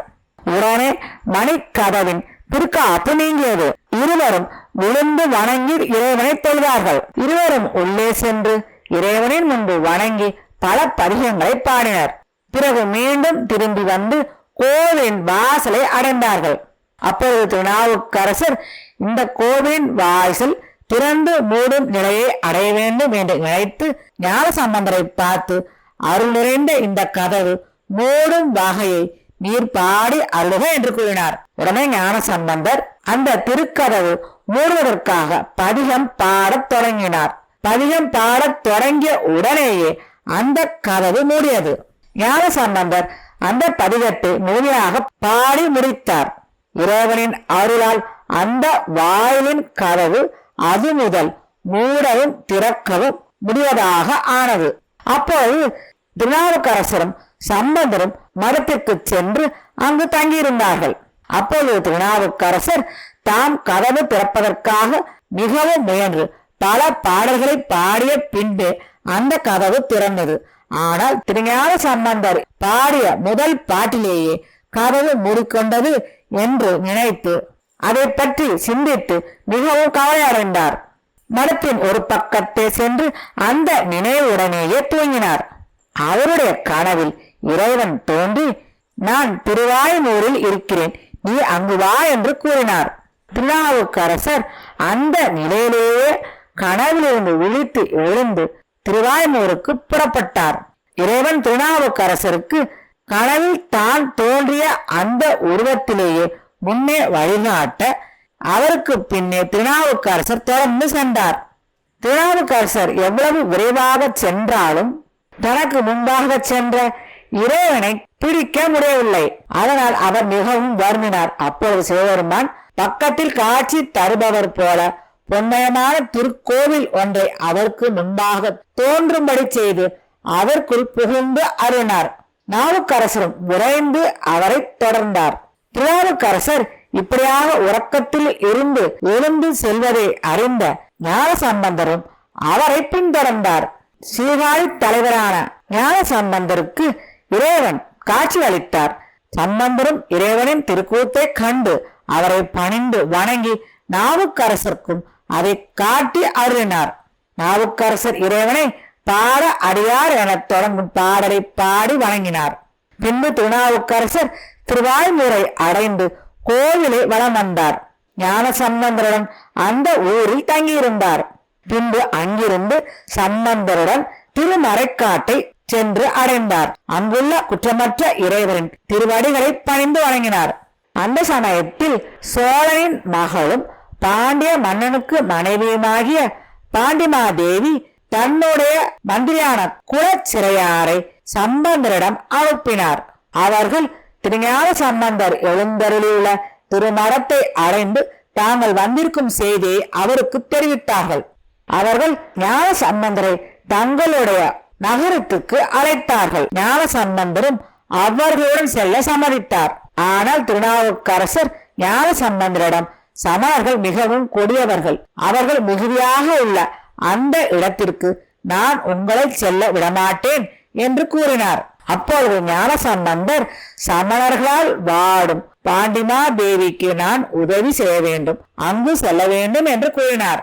பிறகு அவர் திருநாவுக்கரசரை பார்த்து, நீர் அங்கு வர வேண்டாம், அந்த சமணர்களின் தீய வஞ்சனைகளை நானே அழித்து வருகிறேன் என்று கூறினார். திருநாவுக்கரசர் ஞான சம்பந்தரை மறுத்து எதுவும் கூற முடியாமல் அங்கேயே தங்கினார். சம்பந்தர் அவரை பிரிந்து பாண்டி நாட்டுக்கு சென்றார். பிறகு அவர் திருமறைக்காட்டில் வீட்டிற்கும் இறைவனை வணங்கி துதித்து திருப்பணிகளை செய்து அங்கு தங்கியிருந்தார். பிறகு அங்கிருந்து புறப்பட்டு திருவீதி மணலைக்கு சென்று இறைவனை வணங்கினார். வழியில் திருநாகை காரணத்திற்கு சென்று வணங்கினார். இவ்வாறு திருவீதி மணலை அடைந்த திருநாவுக்கரசர் அங்கு இறைவனை வணங்கிவிட்டு காவிரி ஆற்றின் கரை வழியாக சென்று பல இடங்களிலும் எழுந்தருளியுள்ள இறைவனை தரிசித்து வணங்கினார். மீண்டும் திருவாவடுதுறைக்கு வந்து ஞான சம்பந்தருக்கு அவரது பாடலுக்காக 1000 பொன்னை தந்தருளிய இறைவனின் கருணையை நினைத்து அதை பொருளாக வைத்து துதித்து வணங்கினார். அங்கிருந்து புறப்பட்டு பல இடங்களை வணங்கி கொண்டு பழையாறைக்கு வந்தார். பழையாறையில் வடதலை கோவிலில் வீட்டிற்கும் சிவபெருமானை வணங்கினார். அப்பொழுது அங்கிருந்தவர்கள் திருநாவுக்கரசரிடம், இது சிவபெருமானின் கோவில் ஆகும், இதை வஞ்சனையால் சமணர்கள் மறைத்து தங்களுடைய கோவிலை கட்டி கொண்டுள்ளார்கள் என்று கூறினார்கள். அதை கேட்ட நாவுக்கரசர் மிகவும் கவலை அடைந்தார். அந்த இடத்திற்கு அருகில் அமர்ந்து இறைவனின் திருவடிகளை நினைத்து துதித்துக் கொண்டிருந்தார். சமணர்கள் மறைத்த உம்முடைய திருமேனியை கண்டு வணங்காமல் இந்த இடத்தை விட்டு நான் போக மாட்டேன் என்று இறைவனிடம் முறையிட்டு அங்கு அமர்ந்து உணவு கொள்ளாமல் பட்னியாக இருந்தார். திருநாவுக்கரசின் உறுதியை கண்ட இறைவன் மன்னனில் கனவில் தோன்றி தன்னுடைய இருப்பிடத்தை அவனுக்கு குறிப்பால் காட்டி சமணர்களை விரட்டி என்னுடைய இடத்தை சுத்தம் செய்க என்று ஆணையிட்டார். விழித்தெழுந்த மன்னன் கனவில் தான் கண்ட காட்சியினை தன்னுடைய அமைச்சர்களிடம் கூறினான். பிறகு அவர்களுடன் அந்த இடத்திற்கு வந்து சிவபெருமான் தன் கனவில் அருள் செய்த அடையாளங்கள் வழியாக இறைவன் வீட்டிற்கும் இடத்தை கண்டான். சமணர்களின் கட்டடங்களை அழித்தான். திருநாவுக்கரசரை கண்டு வணங்கினான். பின்பு மன்னன் அந்த இடத்தை திருத்தி சிவபெருமானுக்குரிய இடமாக மாற்றினான். வழிபாடுகளுக்கும் ஏற்பாடு செய்தான். திருநாவுக்கரசர் மகிழ்ச்சியுடன் இறைவனின் முன்பாக நின்று பதிகங்களை பாடினார். பின்பு காவிரின் இரு கரைகளிலும் உள்ள பல இடங்களுக்கு சென்று வணங்கி திருவானைக்காவுக்கு வந்தடைந்தார். அங்கு இறைவனை பாடினார். பின்பு அங்கிருந்து திருச்சிராப்பள்ளி மலையையும் திருக்கற்குடி மலையையும் திருப்பராத்துறையையும் வணங்கினார். மீண்டும் திருப்பைங்கீருக்கு சென்றடைந்தார். அப்படி அவர் நடந்து செல்லும் பொழுது ஒரு இடத்தில் மிகவும் சோர்வடைந்தார். அப்பொழுது இறைவன் ஒரு அந்தன வடிவம் ஏற்று கட்டுச்சோற்றினை எடுத்துக்கொண்டு நாவுக்கரசர் வரும் வழியில் காத்திருந்தார். அந்த இடத்தில் ஒரு குளத்தையும் ஏற்படுத்தி காத்திருந்தார். திருநாவுக்கரசர் அந்த இடத்தை அடைந்தவுடன் அந்தனராக வந்த இறைவன் அவரை எதிர்கொண்டு அழைத்து, மிகவும் வருத்தமாக இருக்கின்றீர், இங்கு இந்த கட்டுச்சோற்றை உண்டு இந்த குளத்தின் நீரை குடித்து உம்முடைய சோர்வை போக்கிக் கொள்வீர் என்று கூறினார். திருநாவுக்கரசரும் அந்த கட்டுச்சோற்றை உண்டு இளைப்பாறினார். அப்போது அந்தனராக வந்த இறைவன் திருநாவுக்கரசரை பார்த்து, நீங்க எங்கு செல்கின்றீர் என்று கேட்டார். அதற்கு நாவுக்கரசர், சிவபெருமானின் திருப்பயங்கிலுக்கு செல்கிறேன் என்று கூறினார். அப்பொழுது அந்தனராக வந்த இறைவன், நானும் அங்குதான் போகின்றேன் என்று கூறி அவருடன் வந்தார். திருப்பயங்கியை அடைந்தவுடன் அந்தனராக வந்த இறைவன் மறைந்து விட்டார். தன்னுடன் வந்தவர் இறைவனே என்பதை அறிந்த திருநாவுக்கரசர் மிகவும் மகிழ்ந்து, கூத்த பெருமான் அடியேனையும் ஒரு பொருளாக வைத்து அருளிய பெரும் கருணைதான் என்னே என்று பாடி கீழே இருந்து வணங்கினார். பிறகு அங்கிருந்து புறப்பட்டு வழியில் இருந்த எல்லா சிவத்தலங்களையும் வணங்கி கொண்டு திருவண்ணாமலையை அடைந்தார். அங்கு இறைவனுக்கு பல பாடல்களை பாடி தொண்டு செய்து அங்கிருந்து புறப்பட்டு தொண்டை நாட்டை அடைந்தார். தொண்டை நாட்டில் உள்ள திருவத்தூருக்கு சென்றார். திருவத்தூரில் வீட்டிருக்கின்ற இறைவனின் கோவிலில் புகுந்து திருத்தாண்டக முதலான பாடல்களை பாடினார். அங்கிருந்து புறப்பட்டு வழியில் உள்ள சில தலங்களை வணங்கி கொண்டு காஞ்சி நகரத்தை அடைந்தார். காஞ்சி நகரத்தில் எழுந்தருளியுள்ள ஏகாம்பநாதரின் கோவிலுக்கு சென்று அந்த கோவிலை வலம் வந்து வணங்கினார். இறைவன் மீது பல திருப்பதிகங்களை பாடினார். கரவாடும் வன்னெஞ்ச கரியானை என்னும் பதிகத்தை அங்கு பாடினார். மேலும் அங்கு அவர் திருக்கட்சி மேற்றலி முதலான பல கோயில்களுக்கும் சென்று பாடல்களை பாடி உழவாரப் பணியை செய்தார். மேலும் திருமார்பேறு என்ற தலத்துக்கும் சென்று வணங்கினார். அங்கு காஞ்சி மாநகரத்தில் தங்கி கட்சி ஏகம்பன் காணவனன் எண்ணத்தான் என்று இறைவனை துதித்து மகிழ்ந்தார். அங்கிருந்து புறப்பட்டு திருக்கழுக்குன்றத்திற்கு சென்றார். அங்கு இறைவனை வணங்கிவிட்டு திருவான்மூரை அடைந்தார். அங்கு இறைவனை வணங்கி மயிலாப்பூருக்கு வந்தார். அங்கு இறைவனை வணங்கிவிட்டு திருவொற்றியூரை அடைந்தார். அவர் செல்லும் இடங்களிலெல்லாம் மக்கள் அவரை மிகுந்த ஆரவாரத்துடன் மகிழ்ச்சியுடன் வரவேற்றார்கள். அங்கு திருவொற்றியூரில் வண்டொங்கு செங்கமலம் என தொடங்கும் திருத்தொண்டக பதிகத்தை பாடி வணங்கினார். திருவொற்றியூரில் 10 நாட்கள் தங்கியிருந்தார். அங்கு தங்கியிருந்து பக்கத்தில் உள்ள சிவாலயங்கள் எல்லாவற்றுக்கும் சென்று வணங்கினார். பின்பு அங்கிருந்து புறப்பட்டு திருப்பாசூர் என்ற இடத்தை அடைந்தார். அங்கு முந்தி மூவையில் எய்த முதல்வனார் என தொடங்கும் திருக்குறுந்தொகை பதிகத்தையும் திருத்தாண்டக பதிகத்தையும் சந்தம் நிறைந்த திருநேரிசை முதலான தமிழ் பதிகங்களையும் பாடி இறைவனின் திருவருளை பெற்றார். பின்பு அங்கிருந்து புறப்பட்டு வழியில் உள்ள எல்லா சிவ தலங்களையும் வணங்கிவிட்டு பழையனூர் திருவாலங்காட்டை அடைந்தார். அங்கு திருவாலங்காடு உரையும் செல்வர் தாமே என்று முடியும் பெருந்திரு தாண்டக பதிகம் முதலாக பல பாடல்களை பாடினார். அங்கிருந்து வட திசை நோக்கி சென்று திருக்காரிக்கரை என்ற இடத்தை அடைந்து இறைவனை வணங்கிவிட்டு திருக்காலத்திக்கு மலையை அடைந்து அங்கு இறைவனை வணங்கினார். அங்கிருந்த பொன் முகலி ஆற்றில் குளித்து திருக்காலத்தி மலையில் ஏறி இறைவனை வணங்கி எழுந்தார். அங்கு என் கண் உலான் என்று முடியும் திருத்தாண்டகத்தை பாடினார். அங்கிருந்த கண்ணப்ப நாயனாரின் திருவடிகளை வணங்கினார். அப்பொழுது திருக்கையிலையில் இறைவன் வீட்டிற்கும் கோலத்தை காண விருப்பம் கொண்டார். திருக்கையிலைக்கு செல்லும் ஆசையால் வடக்கு நோக்கி பயணப்பட்டு திருப்பருப்பத்தை அடைந்தார். அங்கிருந்த இறைவனை வணங்கி தமிழ் பாக்களை பாடி துதித்தார். தெலுங்கு நாட்டை கடந்து கன்னட நாட்டை அடைந்து அந்த கன்னட நாட்டையும் கடந்து மாலவ நாட்டை அடைந்தார். மாலவ நாட்டையும் நடந்து கடந்து மத்திய பைவிரம் அதாவது இன்றைய மத்திய பிரதேச நாட்டை அடைந்தார். நிலையான பக்தியுடைய நாவுக்கரசர் அந்த மத்திய நாட்டையும் கடந்து கங்கையானது வலம் வரும் சடையை உடைய சிவபெருமான் எழுந்தருடைய வாரணாசி என்னும் காசியை அடைந்தார். காசியில் தன்னுடன் வந்த அடியவர்களை விட்டுவிட்டு அதற்கு மேல் தனியாக தானே நடந்து சென்றார். நடப்பதற்கு கடினமான இடங்களை அவர் கடந்து சென்றார். ஒப்பில்லாத கைலாய மலையை காணும் பொருட்டு இரவு நேரத்திலும் எங்கும் தங்காமல் நடந்து சென்றார். திருநாவுக்கரசர் கடப்பதற்கு முடியாத அந்த பெரு வழியில் இரவும் பகலும் நடந்து சென்று கொண்டிருந்தார். அவருடைய கால்கள் தேய்ந்தன. ஆனால் இறைவன் மீது கொண்ட பக்தியால் அவர் எல்லாவற்றையும் மறந்து தொடர்ந்து சென்று கொண்டிருந்தார். நடக்க முடியாத பொழுது கைகளினால் தவழ்ந்து சென்றார். கைகளாலும் தவழ்ந்து செல்ல முடியாத போது மார்பால் உந்தி உந்தி சென்றார். திருநாவுக்கரசரின் மார்பு தசைகள் கூட தேம்பி சிதறின. சிவபெருமானை காண வேண்டும் என்ற உள்ளத்தில் கொண்ட ஆசையால் அவர் எங்கும் நிற்காமல் எதையும் கருத்தில் கொள்ளாமல் புரண்டு புரண்டு சென்றார். அவருடைய மேனி மிகவும் தேய்ந்து விட்டது. அவரால் புரண்டு கூட செல்ல முடியவில்லை, உந்தி செல்லவும் முடியவில்லை. அவர் அந்த செயலை கைவிட்டு மிகவும் வருத்தப்பட்டார். மிகவும் வருந்திய நிலையில் இறைவன் மீது தமிழ் பாக்களை பாடி துதித்தார். அப்பொழுது சிவபெருமான் ஒரு குளத்தை ஏற்படுத்தி முனிவர் வேடத்தை தாங்கி அவர் முன்பே வந்தார். முனிவர் வேடத்தில் வந்த இறைவன் திருநாவுக்கரசரை பார்த்து இங்கு வந்த காரணம் என்ன என்று கேட்டார். அப்பொழுது திருநாவுக்கரசர் அவரை பார்த்து, நான் சிவபெருமான் கையிலையில் வீற்றிருக்கும் காட்சியை காண விரும்புகிறேன், அதற்காகவே இங்கு வந்தேன் என்று கூறினார். அப்பொழுது அந்த முனிவர், கையிலே மலையானது இந்த உலகத்து மக்கள் வந்து அடைவதற்கு எளியது அல்ல, அது தேவர்களும் அடைய முடியாத ஒரு இடமாகும், இங்கிருந்து திரும்பி செல்வதே உமக்கு நல்லது என்று கூறினார்.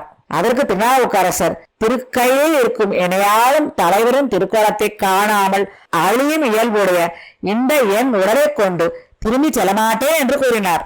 திருநாவுக்கரசரின் உறுதியை கண்ட இறைவன் தன்னை இன்னார் என்று அவருக்கு காட்டி வானத்தில் மறைந்தார். மீண்டும் அசரீரியாக உயர்ந்த நாவுக்கரசனை எழுந்திரு என்று கூறினார். உடனே நாயனாரின் உடலில் இருந்த காயங்கள் மறைந்து நல்ல உடலுடன் அவர் எழுந்து நின்றார். மகிழ்ச்சி நிறைந்த மனதுடன் நாவுக்கரசர், இறைவா, என்னை ஆண்டு கொண்டருளிய இறைவனே, வானத்தில் மறைந்து அருள் செய்யும் வேத முதல்வனே, திருக்கையிலையில் எழுந்தருளிய உம்முடைய திருக்கோலத்தை நான் கண்ணால் கண்டு வணங்கும்படி அருள் செய்வீராக என்று வேண்டினார். கீழே விழுந்து பணிந்தார். அப்போது இறைவன் அசிரியால், நீர் இந்த குளத்தில் மூழ்கி திருவையாற்றில் எழுந்திரு, அங்கு என்னுடைய திருக்கையிலை கோலத்தை நீ காண்பா என்று கூறினார்.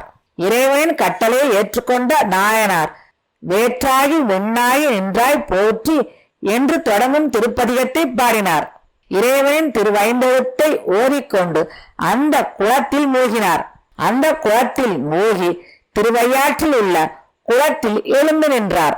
அந்த திருவையாற்றில் எழுந்தருளுள்ள இறைவனை கண்டு வணங்க அந்த கோவிலுக்கு சென்றார்.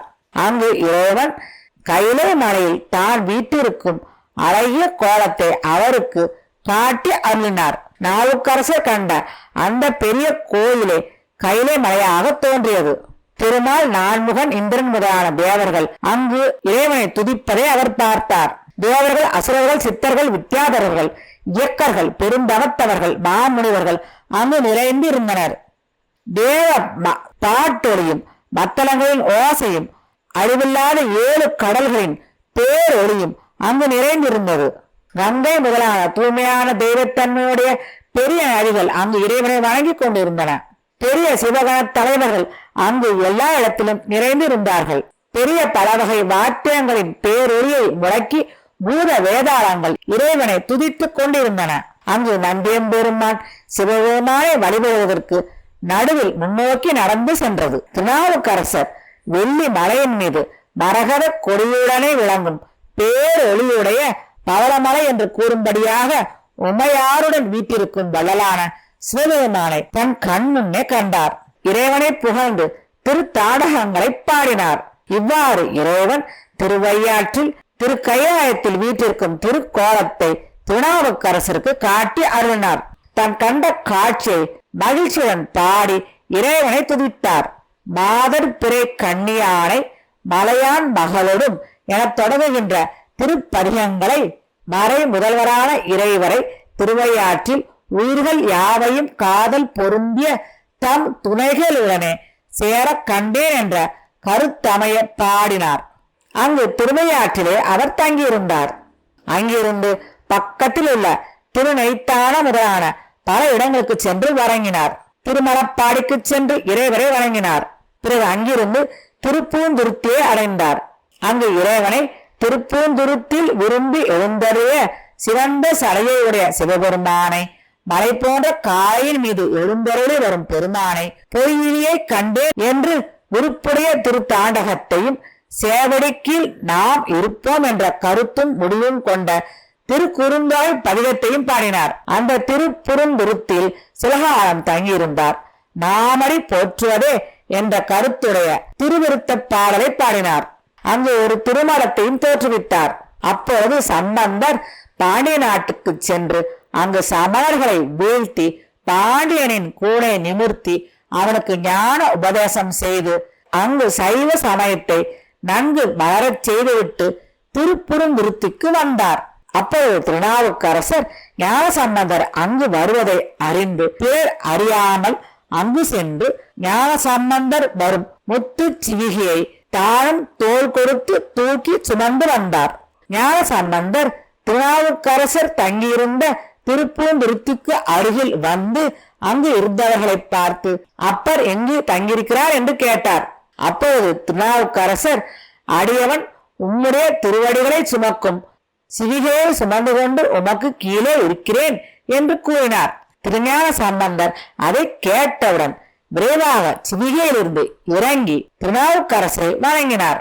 சுற்றி இருந்த அடியவர்கள் அரகர என்ற ஓசையை எழுப்பினார்கள். ஞான சம்பந்தரும் திருநாவுக்கரசரும் திருப்பூந்துருத்தியில் தங்கியிருந்தார்கள். ஞான சம்பந்தர் பாண்டிய நாட்டில் சமண மதத்தை அழித்து சைவ மதத்தை சிறக்கச் செய்த செய்தியை எல்லாம் திருநாவுக்கரசருக்கு கூறினார். திருநாவுக்கரசர் அதை கேட்டு மிகவும் மகிழ்ந்தார். பாண்டிமா தேவியார் சிவபெருமானிடத்தில் கொண்ட அன்பின் திறத்தை ஞான சம்பந்தர் திருநாவுக்கரசருக்கு கூறி அருளினார். அப்போது நாவுக்கரசர் பாண்டிய நாட்டை காண்பதற்கு விருப்பம் கொண்டார். சம்பந்தர் திருநாவுக்கரசரிடம் விடைபெற்று இறைவனின் திருத்தலங்களை கண்டு பாடுவதற்கு புறப்பட்டார். திருநாவுக்கரசரும் பாண்டிய நாட்டிற்கு தெற்கு நோக்கி புறப்பட்டார். வழியில் திருப்புத்தூரினை வணங்கினார். பிறகு அவர் திருவால வாயில் என்ற பெயருடைய மதுரையை அடைந்தார். மதுரையை அடைந்து கோவிலை வளமாக வந்து கோவிலுக்குள் சென்று இறைவனை கண்டு வணங்கினார். அங்கு முளைத்தானை என தொடங்கும் திருத்தாண்டக தமிழ் பதிகத்தால் இறைவனை பாடி துதித்தார். அங்கு பாண்டிய ராணியான மங்கையர்க்கரசி அம்மையாரும் ஞானசம்பந்தரால் நிமிரப் பெற்ற நின்றசீர் நெடுமாறனும் அவரின் அமைச்சரான குலச்சிறையாரும் திருநாவுக்கரசரை பணிந்து வணங்கி போற்றினார்கள். திருநாவுக்கரசர் சில காலம் அங்கு தங்கியிருந்தார். இறைவனின் மீது பல பாடல்களை பாடினார். வடிவேறு திருசூலம் என தொடங்கும் திருத்தாண்டகத்தை பாடினார். பின்பு இறைவனின் திருத்தலங்கள் பலவற்றை கண்டு வணங்கினார்.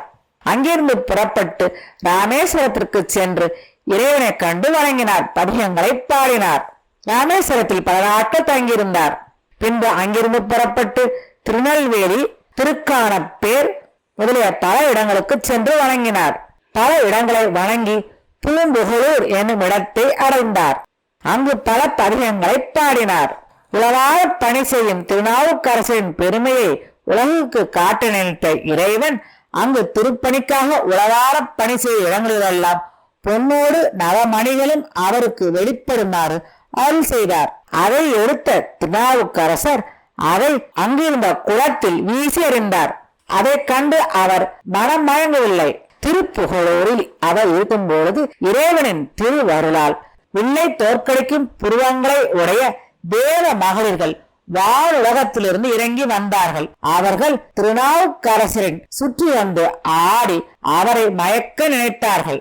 ஆனால் தூய தவத்தில் இருந்த திருநாவுக்கரசர் இறைவனின் திருவடியை தவிர மற்ற எதையும் நினைக்காத மனத்துடன் இருந்தார். அவர் பொய் மாய கடலுள் என தொடங்கும் திருத்தாண்டக திருப்பதிகத்தை அங்கு பாடினார். தேவ மகளிர் திருநாவுக்கரசரின் அருகில் வந்து அவரை காம வயப்படுத்த முயற்சித்தும் அவர்களால் முடியவில்லை.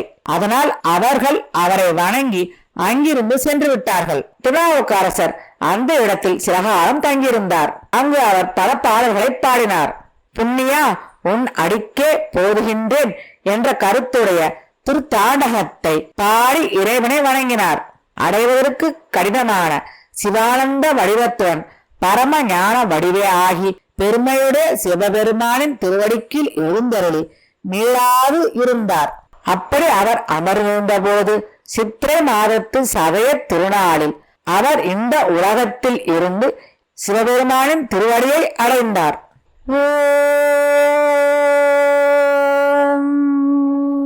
சர்வம் சிவார்ப்பணம். திருநாவுக்கரசர் என்னும் அப்பரின் வாழ்க்கை வரலாறு நிறைவுற்றது.